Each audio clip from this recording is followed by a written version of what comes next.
Shadab Law Classes in association with Dynamic Augments. Hello everyone, आज जो हम topic समझने जा रहे हैं वो है सेक्शन नंबर 175 ऑफ BNSS। इसे हम बहुत डिटेल में समझेंगे, जो कि बात करता है power of police officers power to investigate in cognizable cases, कि पुलिस ऑफिसर की क्या पावर्स रहेंगी इन्वेस्टिगेशन करने की, किसके अंदर? कॉग्निजेबल केसेस के अंदर। कॉग्निजेबल केसेस के अंदर पुलिस ऑफिसर की क्या पावर रहेंगी इन्वेस्टिगेशन करने की, और कहां से पावर आती? तो ये जो 175 है, सेक्शन 175, जो कि पहले सीआरपीसी के अंदर सेक्शन नंबर 156 था, कि कॉग्निजेबल केसेस के अंदर पावर इन्वेस्टिगेशन की कहां से आती है पुलिस ऑफिसर्स के पास।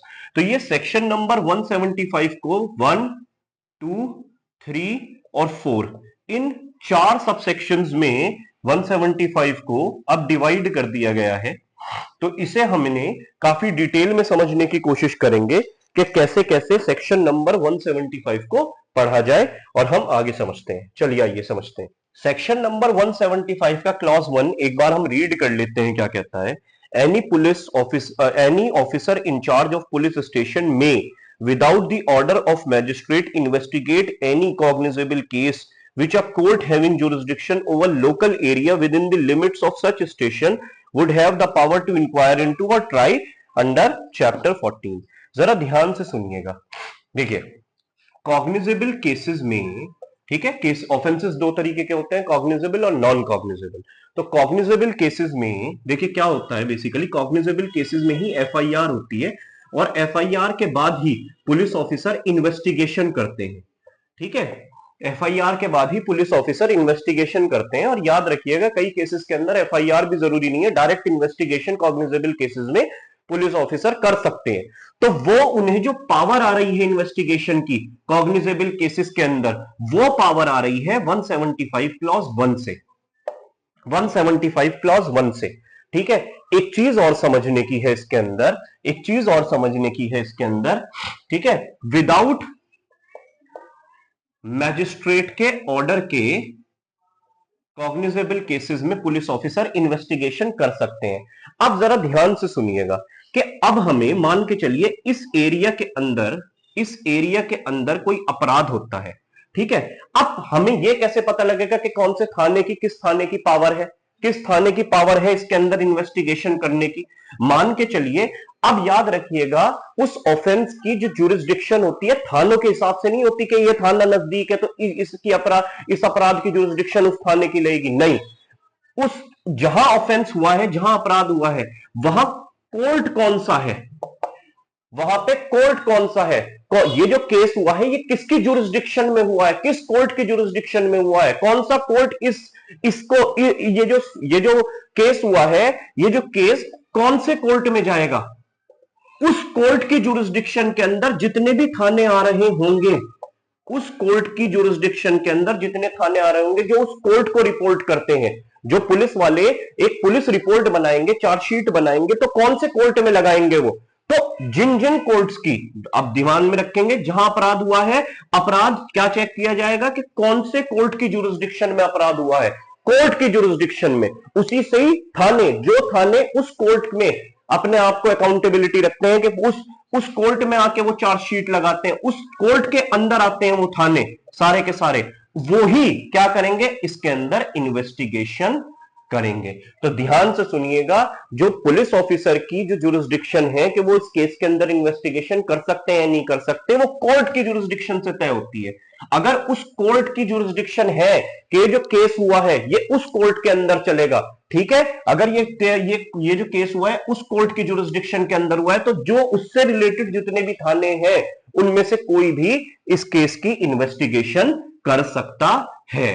बात समझ में आ गई? तो यही सेक्शन नंबर 175 क्लॉज 1 बात कर रहा है। आगे पढ़ते हैं, आगे एक प्रोवाइजो भी है, provided that considering the nature and gravity of the offense the superintendent of police may require the deputy superintendent of police to investigate the case। देखिए, नॉर्मली सब इंस्पेक्टर या इंस्पेक्टर ही नॉर्मली इन्वेस्टिगेशन करते हैं, मगर ये बात कह रहे हैं प्रोवाइजो के बाद कि क्या है, एसपी क्या कर सकता है, अगर ग्रेविटी या नेचर इस तरीके का है कि आपको पता है अपराध ज्यादा ही सीरियस नेचर का है, तो वो डीएसपी से भी कह सकता है कि आप, डिप्यूटी सुपरिटेंडेंट ऑफ पुलिस से भी कह सकता है कि आप इसके अंदर इन्वेस्टिगेशन करें। ठीक है, इंस्पेक्टर सब इंस्पेक्टर नहीं, आप इसके अंदर इन्वेस्टिगेशन करें। या ऐसा भी हो सकता है खुद भी इन्वेस्टिगेशन कर सकता है, ऐसा कुछ नहीं है कि वो खुद इन्वेस्टिगेशन नहीं कर सकता, ये भी याद रखिएगा आप। ठीक है, तो खुद भी इन्वेस्टिगेशन कर सकता है। आई होप आपको सेक्शन 175 क्लॉज 1 समझ में आया होगा। एक ब्रीफ और दे देता हूं जल्दी से, क्विक ब्रीफ, कि क्या है कि अगर कोई अपराध हुआ है, ठीक है, जिस एरिया के अंदर हुआ है, तो हम कोर्ट देखेंगे कि ये अपराध कौन से कोर्ट की जुरिस्डिक्शन में हुआ है। उस कोर्ट की जुरिस्डिक्शन से जितने भी नियर बाय थाने उस कोर्ट को रिपोर्ट करते हैं या अपनी चार्जशीट उस कोर्ट में लगाते हैं, ठीक है, वो सारे के सारे इसकी जुरिस्डिक्शन रखते हैं कि इस केस के अंदर वो कोई भी इन्वेस्टिगेशन कर सकते हैं। आई थिंक आपको समझ में आया होगा, और इसका प्रोवाइजो भी। ठीक है, आगे समझते हैं। अब आता है section number 175 clause 2। Section number 175 2 of BNS एक बार पढ़ लेते हैं। No proceeding of police officer in any such case shall be at any stage be called in question on the ground that the case was one which such officer was not empowered under this section to investigate. कोई problem नहीं है। देखिए अभी समझिए आप, मान के चलिए दिल्ली और हरियाणा का बॉर्डर है, ठीक है, अपराध जो हुआ है वो ये दिल्ली है और ये हरियाणा है। अपराध जो हुआ है वो दिल्ली के एरिया के अंदर हुआ है। मान के चलिए जो हरियाणा पुलिस स्टेशन था उन्होंने इस केस के अंदर इन्वेस्टिगेशन कर ली। तो ये बात कह रहे हैं कि अगर, अब ऑब्वियस सी बात है दिल्ली की वो है, तो यहां आई थिंक रोहिणी कोर्ट लगता है। ठीक है, रोहिणी कोर्ट की जुरिस्डिक्शन बनती है, तो उसी के ही किसी क्षेत्र के रोहिणी कोर्ट की जुरिस्डिक्शन के जितने भी थाने थे वो कर सकते थे इसमें इन्वेस्टिगेट, मगर करी किसने, हरियाणा के बॉर्डर पे था तो उन्होंने कर ली। तो ये कह रहे हैं कि किसी भी प्रोसीडिंग की स्टेज पे एक क्वेश्चन नहीं उठेगा कि हरियाणा पुलिस ने क्यों कर ली इन्वेस्टिगेशन। अगर उन्होंने कर ली वो ट्रांसफर कर देंगे अपनी इन्वेस्टिगेशन को दिल्ली पुलिस को, कोई इतनी बड़ी चीज नहीं है। ठीक है, तो ये किसी भी स्टेज पे क्वेश्चन में नहीं आ सकती। सिर्फ ये, इससे कोई इरेगुलरिटी कंसीडर नहीं करी जाएगी कि भाई इन्वेस्टिगेशन उन्होंने क्यों कर ली, हरियाणा पुलिस पुलिस थाने ने क्यों कर ली, तो ये किसी भी स्टेज पे क्वेश्चन में नहीं आएगी। आई होप आपको सेक्शन नंबर 175 क्लॉज 2 तो बहुत सिंपल सी चीज थी, मैंने आपको समझा भी दी। ठीक है, अगर किसी और क्षेत्र के पुलिस ऑफिसर ने इन्वेस्टिगेशन कर भी ली है तो ये कभी भी क्वेश्चन में नहीं आएगी।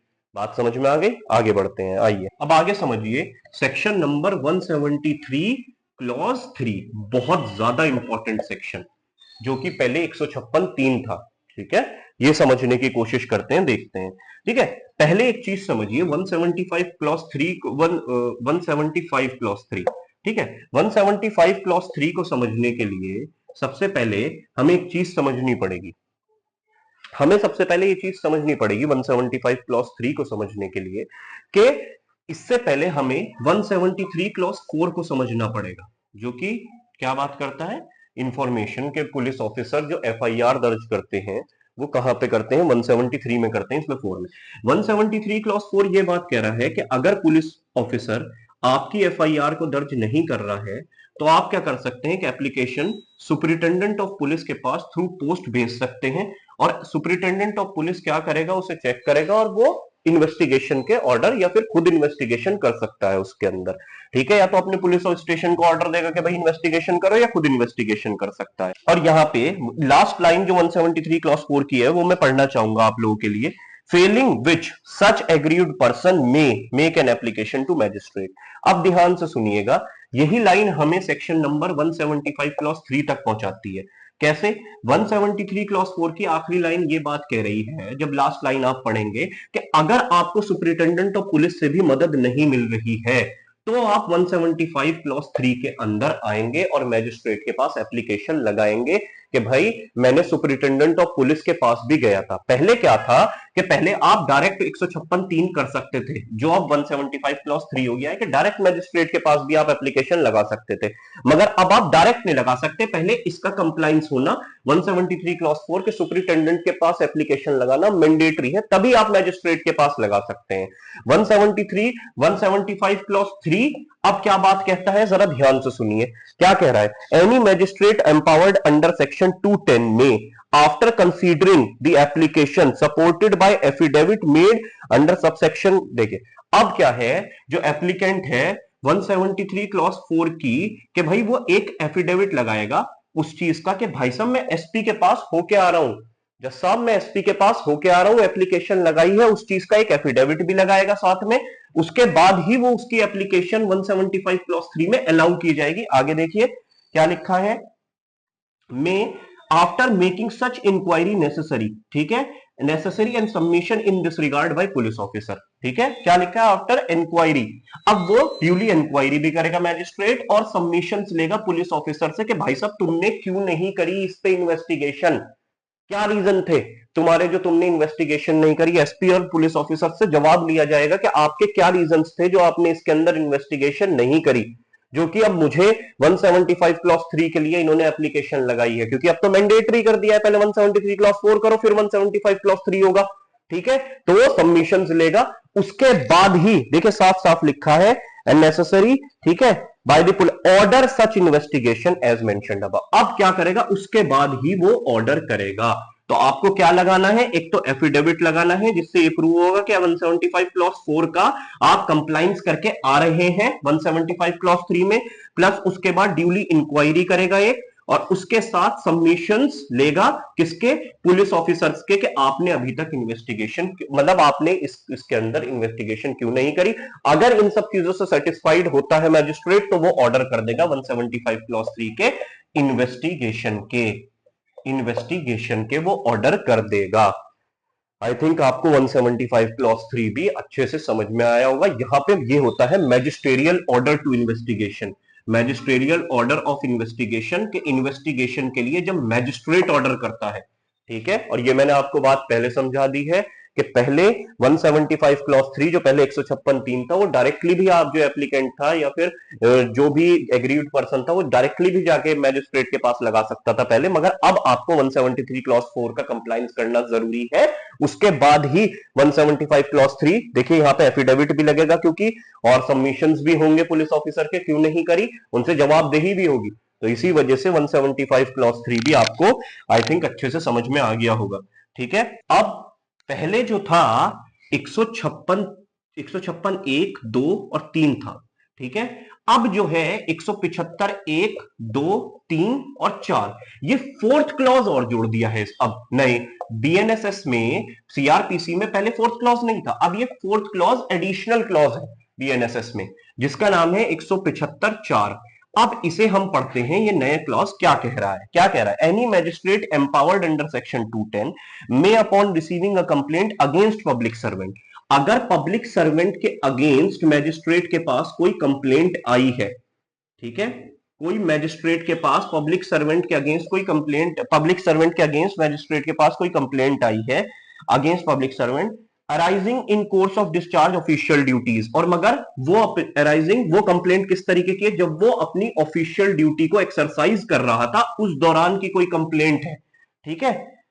ऑर्डर इन्वेस्टिगेशन के इन केसेस के अंदर, पब्लिक सर्वेंट के केसेस के अंदर वो तभी ऑर्डर करेगा इन्वेस्टिगेशन के लिए, मगर याद रखिएगा वो ऑफिशियल ड्यूटी ही एक्सरसाइज कर रहा हो, जब कंप्लेंट आई है उसकी तो ऑफिशियल ड्यूटी ही एक्सरसाइज कर रहा था, तभी उसकी मतलब ऑफिशियल ड्यूटी जब एक्सरसाइज कर रहा था तभी उसने ऐसा कुछ किया है जो उसकी कंप्लेंट आई है, ठीक है, तो तभी इन्वेस्टिगेशन के ऑर्डर करेगा। Number 1, receiving the report containing the facts and circumstances of the incident from the officer superior to him, ठीक है।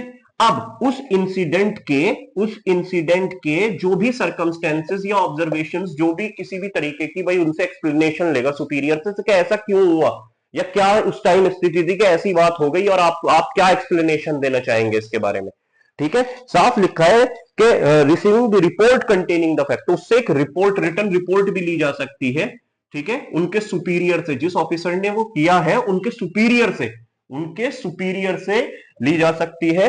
और साथ में क्या लिखा है, एंड लगा हुआ है, एंड में,